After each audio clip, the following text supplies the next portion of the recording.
All right, guys, today's lesson is continuing with multiplying decimals, but now we're going to be really analyzing word problems. So some of us have a hard time with word problems, and I have made up a checklist for us, some steps to follow to help us solve word problems. So the first thing you want to do is you want to read, and sometimes you want to reread it until you understand what's going on, because if you don't understand what's going on in the problem, they can be really hard. Then you want to underline key phrases to identify what you need to know in the problem, because there's a lot of words and you don't really need them all once you understand it.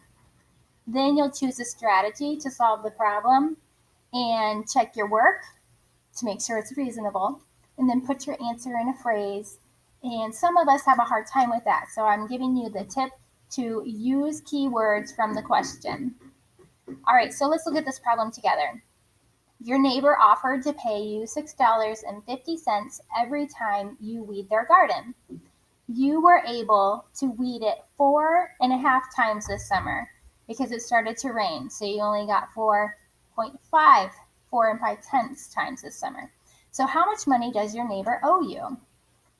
All right, let me look at it again so I can identify what I need to know.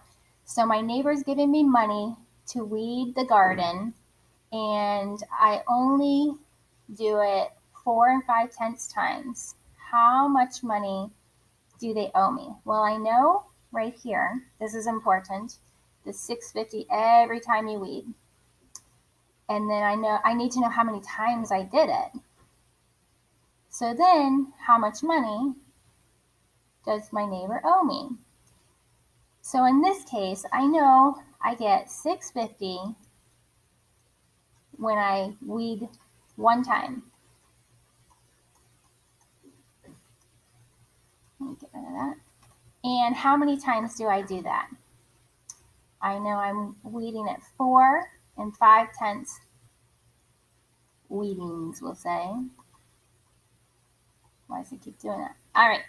So if I weed the garden 4.5 times and I get $6.50 each time, that means I need 4.5 $6.50, because $6.50 for one time, $6.50, $6.50, $6.50, but then just a half of $6.50.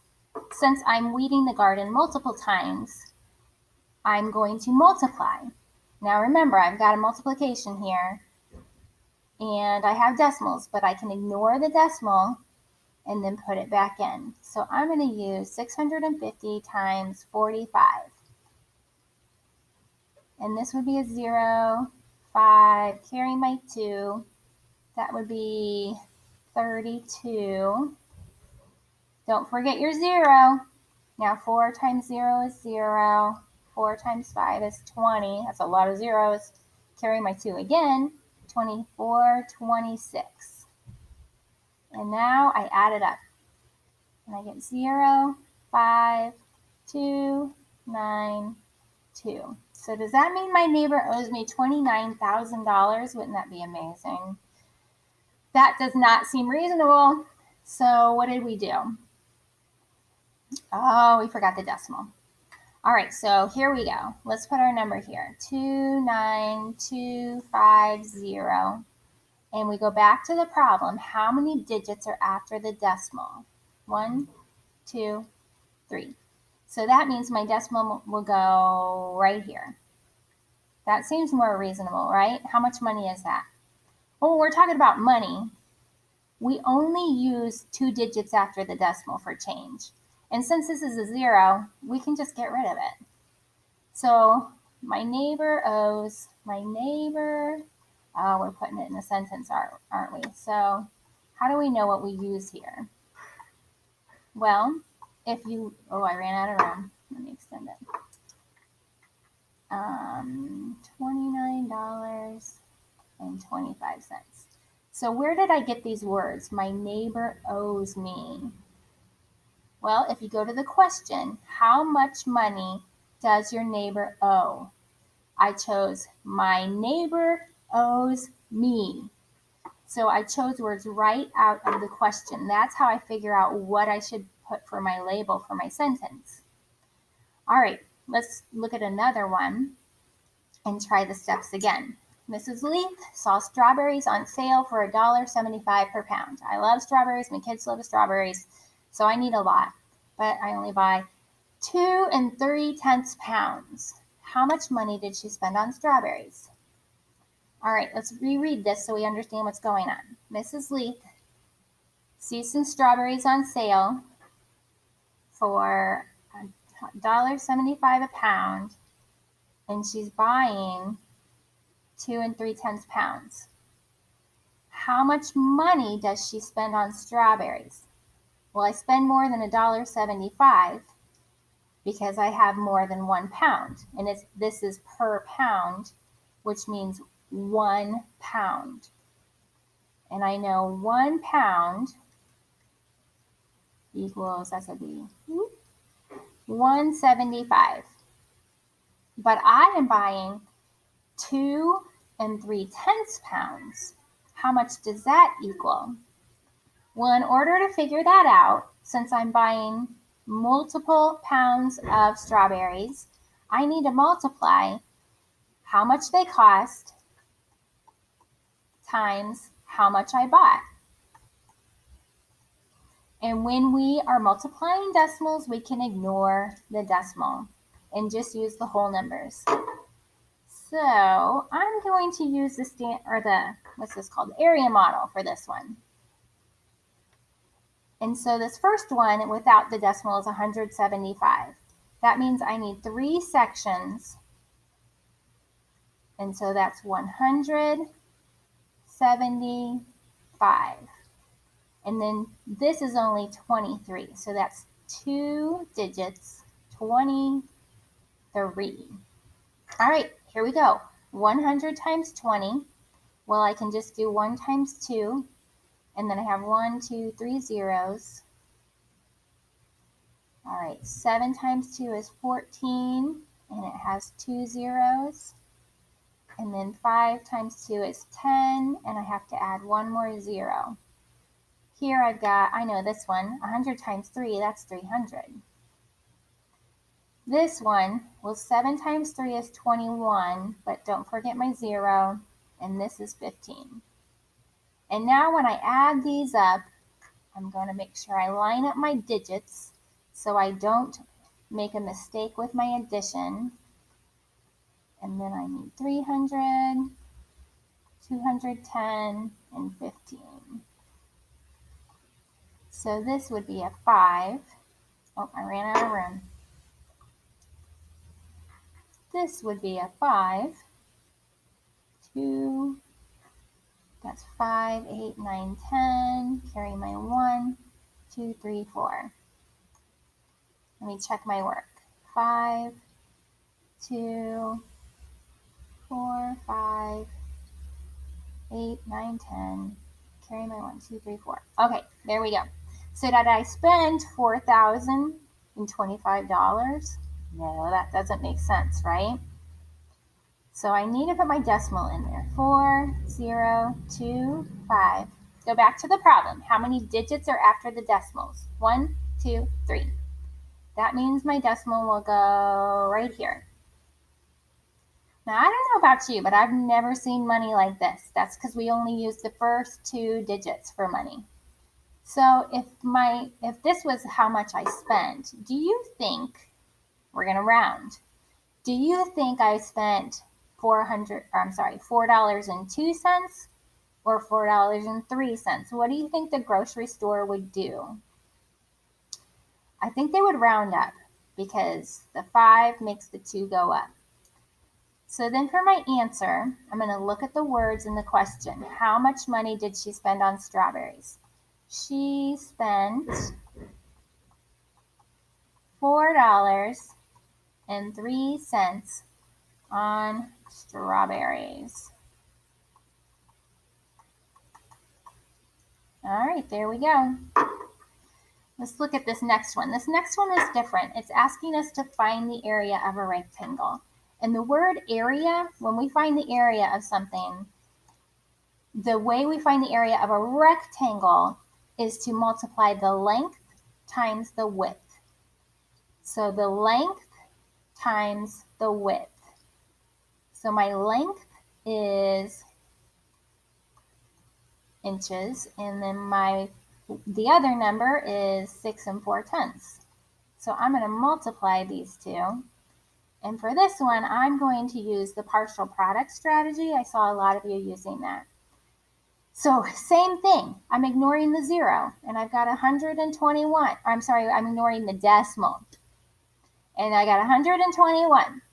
And then here it's going to be 64.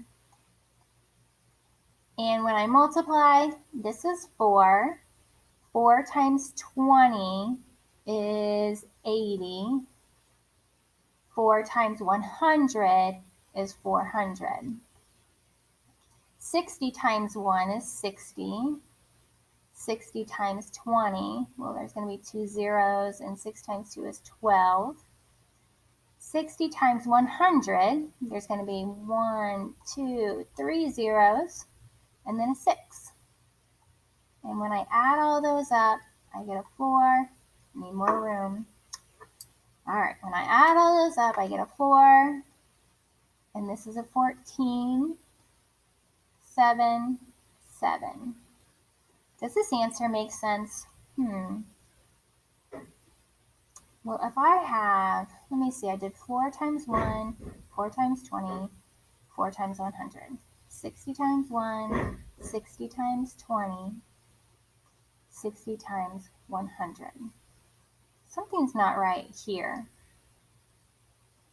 See, I'm thinking this answer was not reasonable. But is it? Wait a minute. 60, that's 1, 2, 3. No, it is. 60 times 100. No, it's right. It is reasonable. Because if I did 12 times 6, that's 48. No, it's not. Just kidding. It's 72. Sorry. Right? Yep, 72, which is close to this number after I put my decimal in.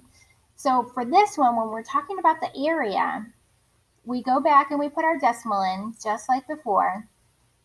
And there's 1 digit, 2 digits. So I'm putting my decimal right here. Now for your label, what are we talking about? We're talking about inches. And the key to remember is I multiplied inches times inches. How many times? I had 2 of them. So I put the exponent 2 above inches. And the way I would read this is 77 44/100 inches squared. Don't worry about this if this is confusing. I just want to make sure you understand that when you're finding the area of a rectangle, you're using multiplication. So here we have a problem. Let's see if we can figure it out. Mr. Beck blocked off an area on the playground. The length measured 7 6/10 meters and the width measured 9 1/10 meters. What is the area of the section Mr. Beck blocked off? All right, so what's going on here? He's blocking off an area. And I see that it says the length here, and it says the width here. And it asks for the area of the section. And what kind of shape is he blocking off?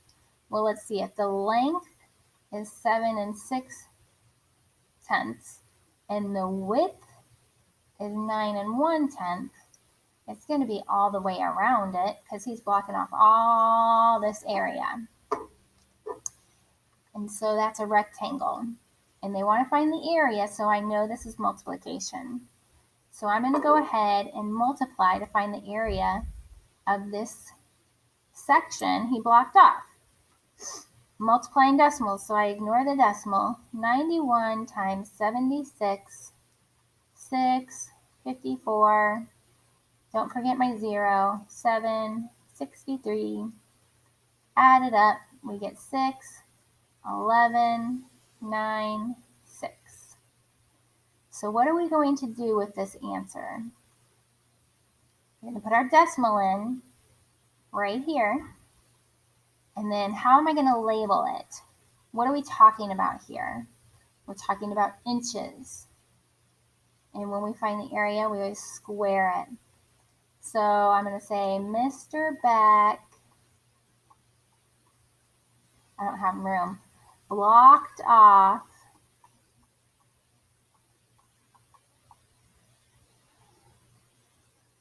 this much area. It's meters. Ha ha ha. I didn't think inches made sense. That'd be like a super small area. It's meters. Sorry, I was mistaken. I was thinking about last problem. We're talking meters here. So let me get rid of that and show you. It should actually be meters squared. And if you caught that before me, good job. All right, so Mr. Beck blocked off, and then my answer, meters squared. All right, one more. Mrs. Leaf is getting a pool. Woohoo! She has an area that measures 25 and 3/10 feet by 9 and 9/10 feet. How large is the area she's planning for the pool? All right, so what's going on here? I'm getting a pool, and so I have an area that measures 25 and 3/10 feet by 9 and 9/10 feet. When you see this word by, it's like a measurement of a rectangle or a square or something. So here we have 25 and 3/10 feet and 9 and 9/10 feet. And how large is the area for the pool? Once again, we see this word area, which indicates we want to find the area of this shape, which is a rectangle, and we're going to multiply the length times the width, okay? All right, so I can ignore it, and I can say 253, ignoring the decimal, and then I'm going to multiply it by 99. And I'm going to use the standard algorithm, 7, carry my 2, 45, 47, carry my 4, and this is 18, 19, 20, 21, 22. And then I'm going to go back and scratch these out so I don't try to use them again. Moving on, I need a 0. 9 times 3. Well, it's going to be the exact same thing, isn't it? Carry my 2. 45, 47. Carry my 4. 22.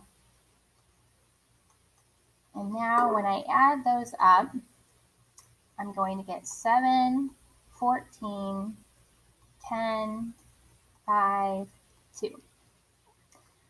So where am I going to put my decimal in this answer? Because you know the area isn't this big. That would be like a neighborhood maybe. Not quite that big, but super big.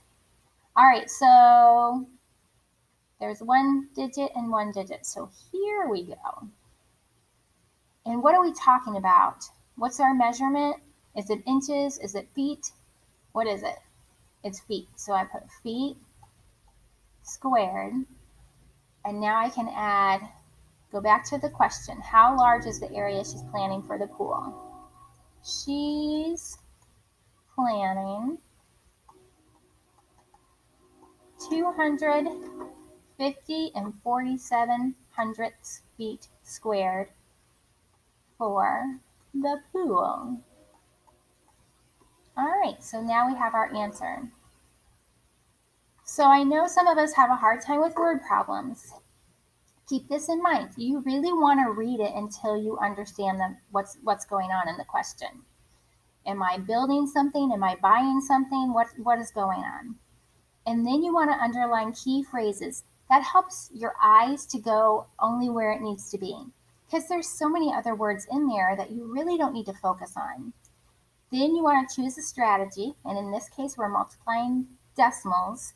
So you use whatever multiplication strategy works best for you. Finally, you want to make sure you're thinking about if it's reasonable or not. And then you want to put your answer in a phrase. And always use the key words from the question to put in your phrase, all right?